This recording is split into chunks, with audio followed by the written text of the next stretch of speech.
Hello everyone.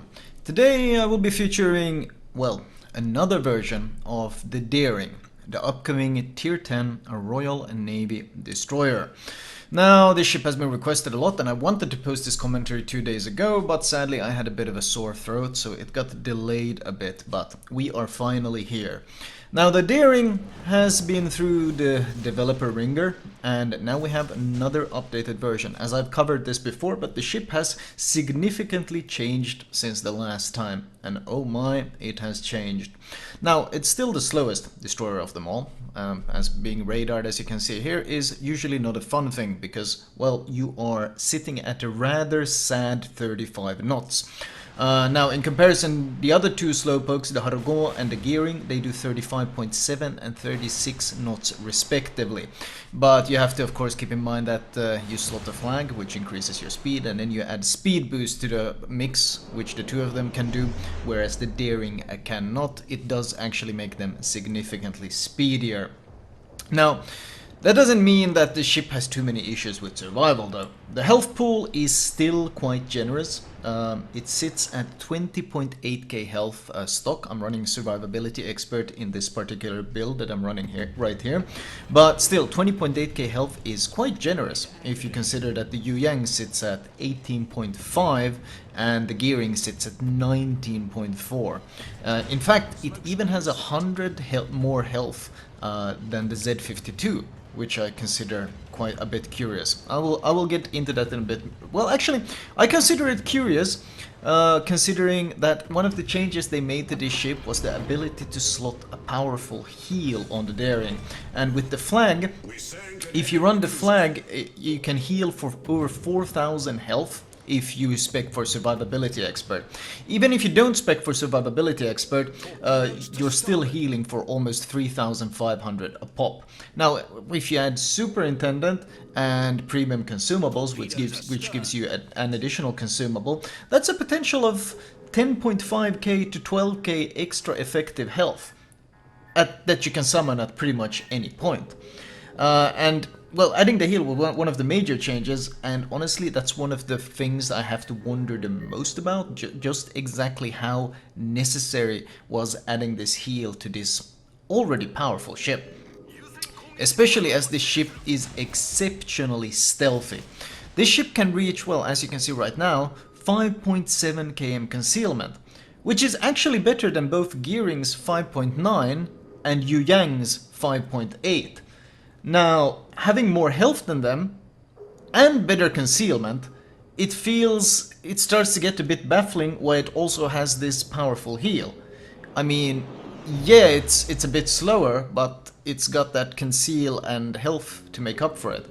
Did it really need the powerful heal as well? I call it a powerful heal because, well, it's basically a normal destroyer heal, or a normal heal that is... The basic heal heals for 0.5% over 28 seconds. But this one heals for 1% over 14 seconds, so it's basically a compressed version of a heal that heals faster. Now, there's multiple advantages to this. First of all, if you're in fight and you need the additional health fast, it obviously is very, very valuable. And the second reason is because it works faster, it means that it goes on cooldown faster. Because the heal, like all consumables, it only starts counting the cooldown once the consumable has run out. So this effectively means that the heal actually reloads 14 seconds faster than all the competition's heals, because it's twice as fast. So ultimately it's just an advantage. No matter how you look at it, it's always going to be an advantage. So, I mean, Shima only gets 5.6 km concealment, and the Shima only has a 100-meter buffer compared to this one, and that's not fun at all for reasons I will get into later. Now, it's not like the ship is a slouch in handling either, besides that slightly slower speed. They gave it such improved acceleration, they basically gave it the Royal Navy Cruiser acceleration, that you can't even slot the acceleration module on the ship anymore. You're forced to go with rudder shift. This leaves you at a 630-meter turning circle, slightly better than Gearing's at 640, slightly worse than Yu Yang's at 620, pretty much in the middle of the pack. And with the 3.7-second rudder shift with the module, I think Gearing has 3.3, so it's a difference you won't really even notice. The ship handles very, very well. Now what exactly is the big deal with this ship? Well, you're probably looking at it right now. You see that I'm basically shooting AP, and this AP DPM is absolutely disgusting. And this is one of the additional changes on top of adding this heel.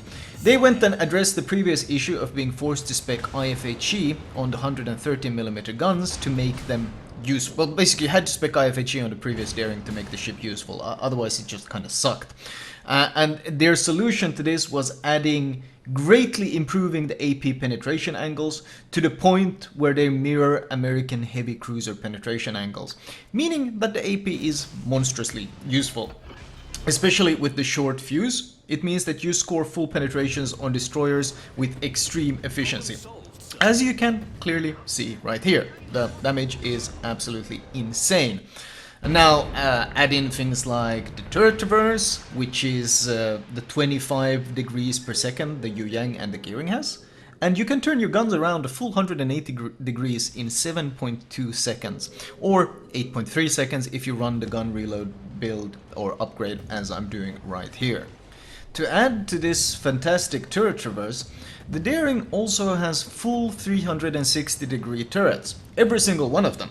That means you can always keep all your guns on target, regardless of personal maneuvering, like around torps and similar things, unless of course you block your own arcs with your own ship. Now, the range is also something of a surprise, sitting at 12.8 kilometers. Now, to put that into perspective, the Gearing only gets 11.1 kilometer range, the Yu-Yang gets 11.9, so having such a large over them is a bit strange. Such a large advantage over them is a bit strange. It's in fact the longest base gun range of all DDs, even the gunboats. Like even the Harugumo only reaches 12.6 kilometers. More importantly than all these things is of course what you have been watching in the background, the raw DPM, the raw AP DPM, aka damage per minute. Even though the AP only has an alpha of 2.1k, the insane reload of 2.5 seconds, the fastest of all tier 10 DDs, gives this ship an AP DPM of 302,000. Even the AP monster, the German Z52, only has an AP DPM of 270k. Harugumo is the only one that can beat it with 340k AP DPM. Oh, by the way, watch the clip. This shows you the improved AP angles that I will mention. At the angles at which you can penetrate other DDs is absolutely insane. Anyway, the Harugumo is the only one that can beat it with 340k AP DPM, but it lacks these amazing AP angles. If that was a Harugumo, I would be bouncing all these shells. But having access to these incredible AP angles is what makes the Daring so murderously effective.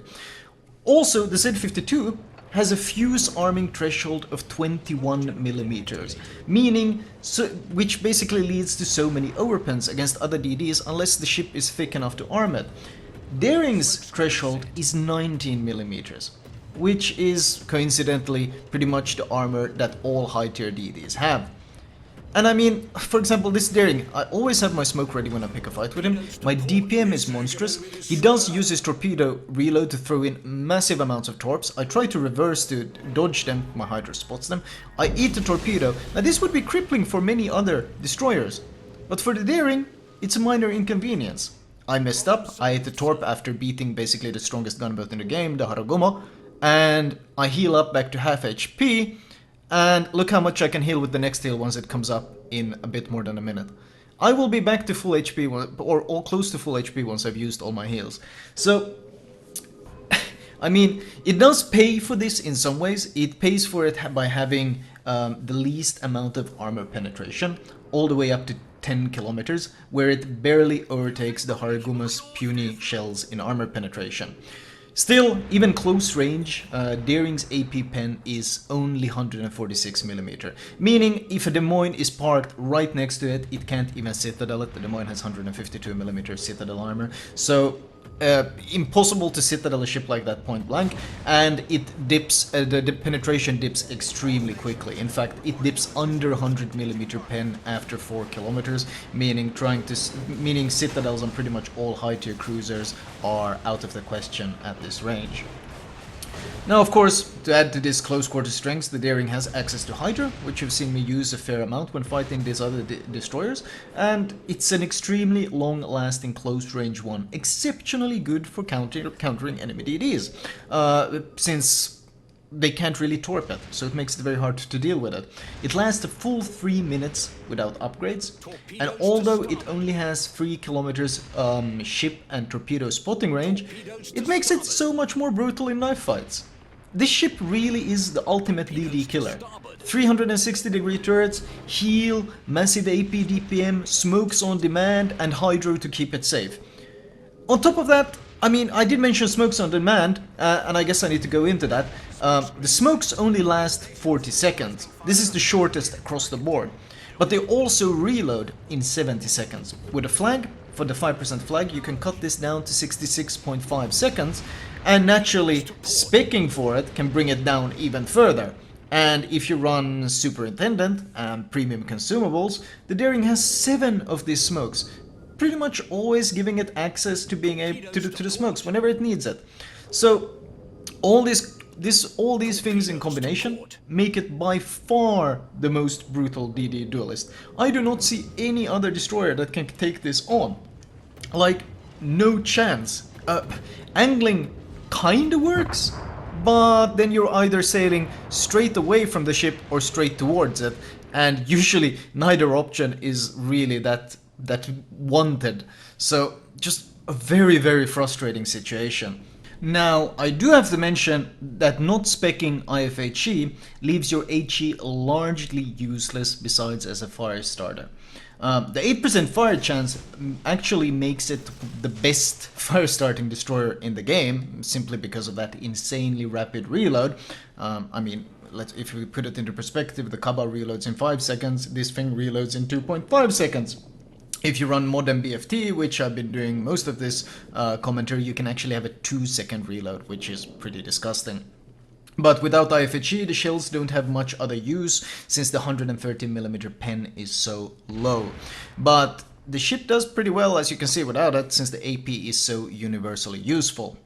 And even smoking in perceived safety won't necessarily keep you safe from this thing, or just avoiding the shells. As you can see, the torpedoes are quite damn good. Now, they lack range at 10 kilometers, and the alpha isn't that amazing at 16.7, but they do move at a fairly snappy 62 knots, and with the ability to both single and narrow launch, they do have a fair amount of utility.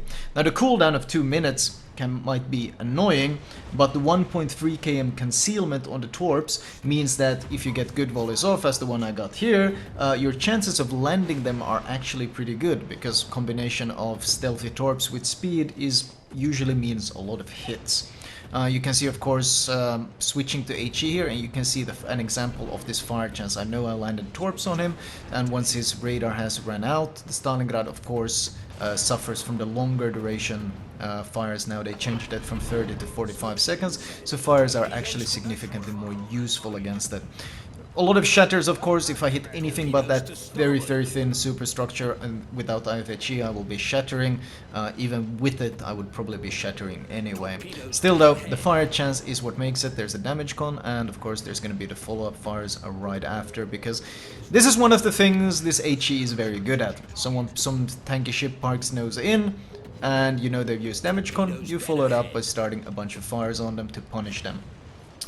The AA, not really worth discussing, because you lack the defensive AA consumable. The values are decent, but with no consumable, carriers won't really care much when dropping you. Combined, of course, with the slow speed of this ship, it absolutely means that you're a juicy target for carriers. But the carrier rework will be coming, we don't know when. But then again, you might be vulnerable to the reworked carriers as well. That is something that remains to be seen. Too early to speculate on those things. So, closing thoughts. At this point, I do have to wonder if they haven't gone a bit insane on the gimmick counter on this one. On one single destroyer, we have 360-degree turrets, we have American AP angles, we have super short, fast reloading smokes, we have personal hydro, we have a super powered heal that heals twice as fast as normal heals, and we have acceleration that's so improved that they don't even let you slot the acceleration module. Now, I don't know if you can call that the amazing APDPM, the slow speed, and the great concealment a gimmick. It's probably more of a design feature. But this ship really is starting to feel pretty damn stacked. It's like Wargaming couldn't decide what they wanted to give this ship, so they just gave it everything. So, ultimately, this ship is too strong. I don't really see any other way of describing it. I just consider the ship to be simply too powerful at pretty much everything. In the slow speed, I would consider it more of a weakness if the difference wasn't ultimately so small, and it has so many ways to deal with that weakness at this point. If it gets spotted by any other DD, it can crush it. If it gets radared and its punishment, it's got access to these heals. If it gets spotted by planes or whatever, or spotted in an awful situation, it's got access to these rapidly reloading smokes. It's not vulnerable in the smokes really, thanks to the hydro either. It's got more health than the gearing, the gearing and the Yu Yang. It's got better concealment than both of them. This ship has a lot going on for it, and at this point I do have to wonder, does it really need all of this going for it at the same time? Because you know which ship, of course, suffers the hardest by the addition of the daring? Well, it's everyone's favorite punching bag, the Shimakaze. What does the Shimakaze do to this ship? Well, you saw the one clip where I fought two different Shimakazes. That's what the Shimakaze does against this thing. It dies. Hydra spots the torps, the concealment allows you to close the distance, and the raw DPM melts them. And Shimakaze's options are practically zero. So, yeah, well, he can smoke and run away. And then you just keep chasing through the hydro, through the smoke, because there's no risk of him torping you through the smoke, since once again, your hydro will keep you safe. Yeah. A bit too much, a bit too heavy on the gimmick count here, Wargaming. I do have to say, this one is kinda become ridiculous at this point. Just too much strength put into one single destroyer. Too much stuff. I go with the PG-13, too much stuff into one thing. Anyway, that was my first impressions. Well, more of a preview actually. I've been playing the ship a fair bit, as you can probably tell. That was my preview of the daring. I hope you guys enjoyed it, and I will talk to you guys later.